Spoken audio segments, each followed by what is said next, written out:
Welcome to the Green and Golden Boys Packers podcast.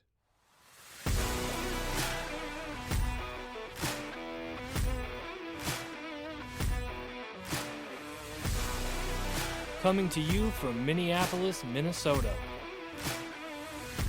I'm Charles. And I'm Marcus. And this is a Packers podcast for fans living inside enemy territory. This is the new sound for the new era.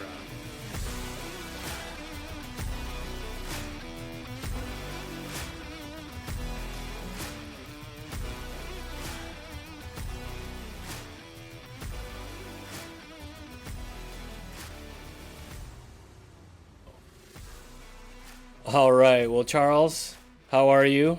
Good, Marcus. How are you? I'm doing well. Here we are again, about to discuss, hopefully, a bounce-back game for the Green Bay Packers after a total manslaughter that was that game against the Lions. But we are Hopefully, for sure, bounce back game. Let's go, Jordan Love era. Let's go. And you heard it here, folks. Charles is guaranteeing a victory. Done. Perfect. Well, we are.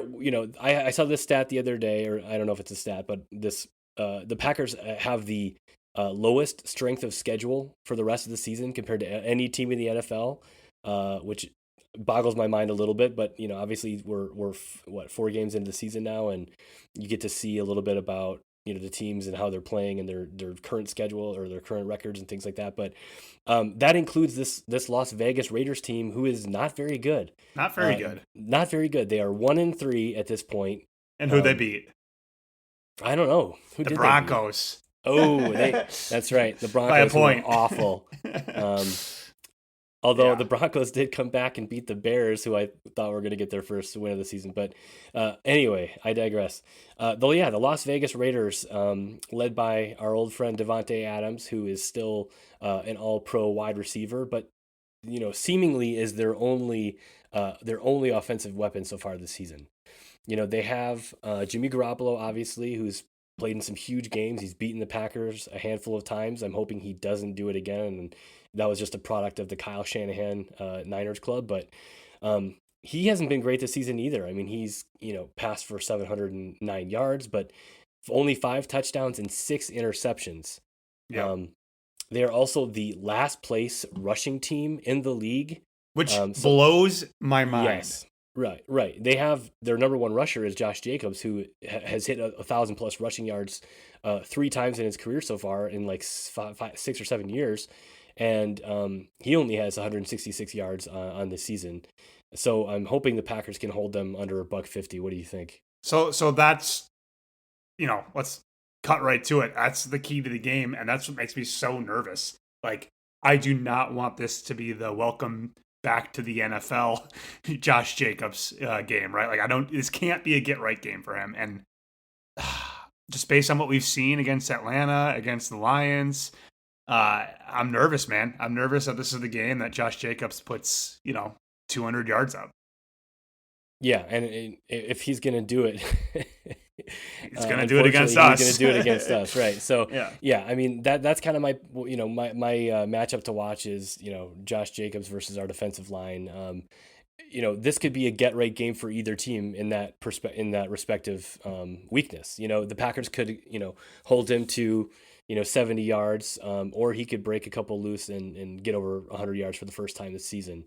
Obviously, I hope it's not the latter, and the Packers can hold him, because I think that's going to be really important for us to win this game. Is can we continue to stop Josh Jacobs like every other team has been able to do so far this season, and can we force Jimmy Garoppolo into his 6th and maybe 7th or 7th and maybe 8th interception of the season? We know that it's going to be all Davante Adams all day, but that concerns me as well because come on, Jair. Yeah, I mean, he's not been playing well. We don't know if he's gonna play. He could still be hurt. Eric Stokes is back at practice, which is a good sign. But like, you don't want to see an Eric Stokes Davante Adams matchup. I don't think. No. I think obviously Davante is the guy to watch there. Hopefully, we have a healthy Jair. But even if he's healthy, I mean, Davante Adams, man, he's the number 1 receiver for a reason. But the guy throwing him the ball, kind of like Goff last week and Derek Carr the week before. The guy throwing the ball, to your point, has thrown more interceptions than touchdowns. So, like, what are we going to do when we get those turnovers? I'm not saying if, but when. And that's the thing that's kind of disappointed me in this young offense as of late. When the defense does make that stop, even in the blowout games, in the blowout game last week, we made a stop and our offense was only able to get a field goal out of it and we moved backwards, right? So, like, what is LaFleur, Jones, and our guy Jordan Love going to do when we actually make some stops, and can we actually kind of get that offense going? That's kind of the matchup that I'm looking at, because our game plan going into last week was tough. So hopefully we know we can prioritize the run this time, and hopefully our young guys get a good bounce back. Yeah, for sure, and hopefully we have a healthy or healthier Aaron Jones, and again, very mirror image because they're not a good rushing defense either. The Raiders, they're bottom 7, I think, in the league in rushing yards per game at 134. So it could be, this could be a really, really good opportunity for us to both, bounce back defensively and offensively. Getting the run game incorporated and getting Jordan Love into a rhythm. Play action. Well, there you go. There you go right there, right? If we can get Aaron Jones going early and actually get him going and stick to it, well, now all of a sudden, hopefully Christian Watson is still feeling good, right? And now you got that play action for the deep ball because we got our deep back threat. Something that we could not establish at all last week just because we were getting manhandled so much. So if we can get our guy going and get our two, get our 2 stars going, once with the run and then hopefully several first downs later, then kind of start looking at the pass. I mean, honestly, Marcus, at the end of the first half, I would love to see a run pass ratio in terms of plays, like 60% runs. Like, and I know that's not the NFL these days, but just how quickly we always seem to get away from it. Like, I want to over exaggerate, almost like to a fault, go to the run this week. Is that an overreaction or is there something there? When you do that though, and you open it up to, okay, we ran the ball 60% of the time and we were averaging 2 yards a carry, what was the rationale there? And then you're kind of like, well, we wanted to overcompensate for the run game and get it going, and we couldn't, and then it's an execution problem and you kind of question the coaching. And all right, I change it. 65% of the plays I want to Aaron Jones. Doesn't have to be a run. Has but some kind of quick screen runs. Yes. Get him the ball, man. I mean, just if at any point at halftime during the interview or if after the game, even if we win, if there's any sense of we didn't give Aaron Jones enough carries or enough looks, then shame on everyone. Come on, this is 3 years now. Let's go. He's the only player who consistently can show up and can really carry an offense right now. And the offense runs through him. And if we're looking away from him for several series at a time or a quarter or a half, it's just like we did, so many times so far this year. It's just that would be mind blowing to me. Yeah, for sure. And then just out of curiosity, did you watch Quarterback on Netflix? I did. Okay, so do you remember when the Raiders were playing the Chiefs and Max Crosby was kind of given, Patrick Mahomes, a little bit of a headache. Extra shove. Yeah, he's kind of like shows. Yeah. Yeah, being a jerk. So besides Devontae Adams, I mean, he's really the only, I think, player that you fear a little bit on this Raiders team because he has the ability to. I will say he can be a game wrecker. He's done it before, not as consistently as guys like Aiden Hutchinson or Rashawn Gary for the Packers, but he's definitely a guy that can get to the quarterback. So far this season, he's got 27 total pressures, which is a lot, and he's averaging a sack a game. So he's a guy you have to account for. And again, our offensive line isn't going to be 100%. Well, it won't be for probably the rest of the season. But some good news is we saw Elton Jenkins back at practice. Mm-hmm. Hopefully going to play. It sounds like he's going to. So you've got some hope there. But, again, he's a guy that you have to account for and, worries me a little bit.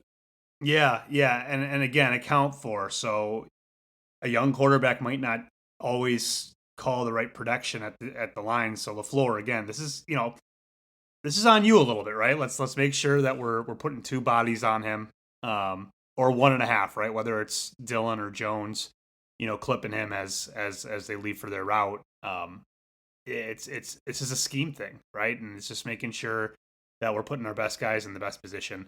I completely forgot about that part of that show, quarterback, and you're right. He's a game wrecker, and he's an annoying one at that. So let's make sure we account for him. Yeah, he's a scary dude. He is not somebody I would want to have like a road rage altercation with. That's for sure. That's a lot of tattoos. That's a lot of tattoos. It's a lot of tattoos. So he looks like a guy that would tell you have a pretty mouth, but okay. maybe off the field he seems really nice. I don't know. It's a PG show. PG. Yeah. This is weird though. Even though we just got our butts kicked against the Lions, a lot like I felt going into the Saints game. I feel pretty confident in this game. I don't think we're gonna fall flat on the scheme. I don't feel like our guys are gonna fall flat. They just got embarrassed really at home against the Lions, and I think we're gonna come out strong. The Packers are favored by 2.5 points. I see this being like a very like middle of the road kind of game. Like I don't see it very high scoring. I don't see it very low scoring, but I do for some reason think the Packers are going to win this game. Let's call it 27-21. Okay. I mean, that's almost identical to the score I picked. So I'm with you. I think on paper, the Packers, win in almost every phase. But it's played on the field. You need guys to execute, and execution has been a problem for this team, the last couple of weeks. but yeah, I'm with you. I had the Packers winning 27-19 on the road in Vegas. It's great that we're making odd bets and whatnot because when we're playing in Vegas.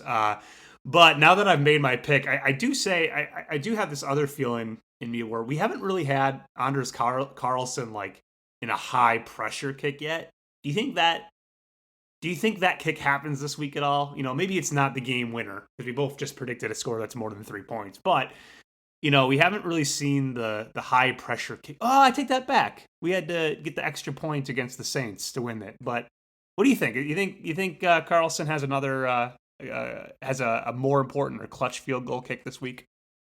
Well, let me preface my answer by saying this. So we don't talk a lot about the human element, I think, to football, and that the fact that all these players are people and they all have feelings and they react to pressure in different ways, and they have family members, including Anders Carlson, whose brother, thank God the Vikings cut, and but he's thrived in Las Vegas since he got cut by the Vikings, and he's been mainly under Rick Bisaccia's tutelage. So I don't know if we see that pressure kick this week, but I am wondering if being in Las Vegas, where his brother plays, playing against his brother, Rich Bisaccia's old team, like, does that add any pressure, or does he thrive under that? I honestly, dude, like, I think we've seen him thrive in pressure situations so far this year.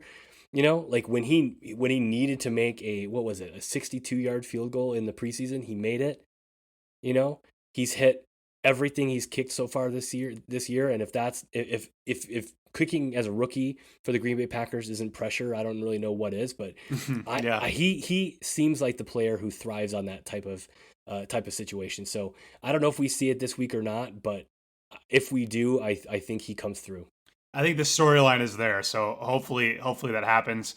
I would love to see a long kick. We have seen LaFleur elect to punt on their side of the 50 in those in certain situations. So hopefully, with this being indoor, with this being against his brother, hopefully we see a 60-yarder, maybe not a 60-yarder, but you know what I mean, a longer one where we give him a little bit more latitude because maybe he's earning it a little bit, right? Where it's like, okay, we trust you. You've hit everything so far. We trust you of something a little bit outside of our comfort.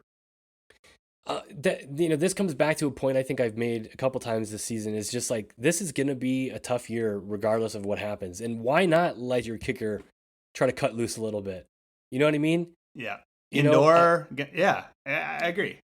I think I would err on the side of recklessness, I guess you could say, or I don't know what you'd say, but I think they can be less cautious, and this is the year to do that. Let's Yep. see how he responds. Let's get him comfortable and just let him know, like, hey, things aren't going to be great this year. We're hoping for the best, but let's tweak it now. Let's get these bad kicks out of your leg now instead of keep reserving him and then asking him to do this in a year or two if the game depends on it. I don't know, but again, Yeah. I think when pressure calls, like he's gonna answer it. I like in the scenario in my mind in this game, for example, like let's say it's the middle of the third quarter and the Packers are up by 7, can't convert, and he goes out there and misses a 45-yard field goal to go up 10 points.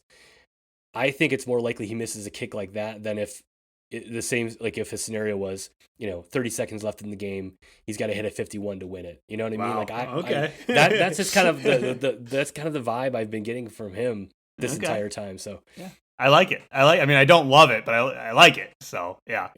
Hopefully we see some big kicks. What I will say, just on like a season, this will be kind of the first quarter-ish of the season being done. Once this game's over, I think this is a very important win just for like the feel of the locker room. If we lose against the Raiders, that means when we play against the Broncos on October 22nd, it'll be almost a month, right, since we've had a win against the Saints on September 24th, because we're getting a bye weekend here. So I think it's going to be a really important win for the team, just to kind of, stay, optimistic and together. And then just from like a record standpoint, with the Lions now a full game and a half ahead of us, essentially, if we have any hope of winning a division. And I know that's not necessarily our main goal or our main focus right now, but we need to keep pace a little bit. So huge game against a bad team in their field. Why freaking not? Let's see a bounce back win, guys. Come on, let's go. Well, and like you talked about the bye week. I mean, winning a game going into your bye, I think is huge. And I think you feel so much better about, getting some rest and recuperating during the bye week after you coming off a victory. So I think the win, not only from like a sort of obviously a record or standing standpoint, but yeah, to your point, like a morale standpoint, like I think the team just kind of breathes a sigh of relief if they win this one versus going into a bye off a loss and then a month later having to play a bad Broncos team, but it's another road game. Yep. The last thing I want to see out of this game is I really would like to see a more respectable completion rate from our guy Jordan Love. That's been the one knock against him, right? So I'm not going to put it all on him. LaFleur, let's just draw him up some nice plays and make this game really simple for him against, again, a not a great team. But let's just see a more impressive stat line. I think he's been passing the eye test, which is the more important thing. But again, after a very bad game last week, it'd be nice to see him pass the eye test and pass the stat test. Yeah, I think the irony is last week he had his best completion percentage of a game so far this season. Yep. Which is funny, but yeah, no, I'm with you. And again, it's execution a lot of times, but either on his part or on the receiver's part. So let's get a little more sure-handed. And Jordan Love, he's been missing mostly small misses, but he's missed a couple big ones. So we want to see that. We want to see him dial it in. And again, this was always going to be the case. Yeah. You feeling good? Feeling good. Thank you everyone for listening to the Green and Golden Boys, a Packers podcast. And Chuck, as always, go Pack, go. go.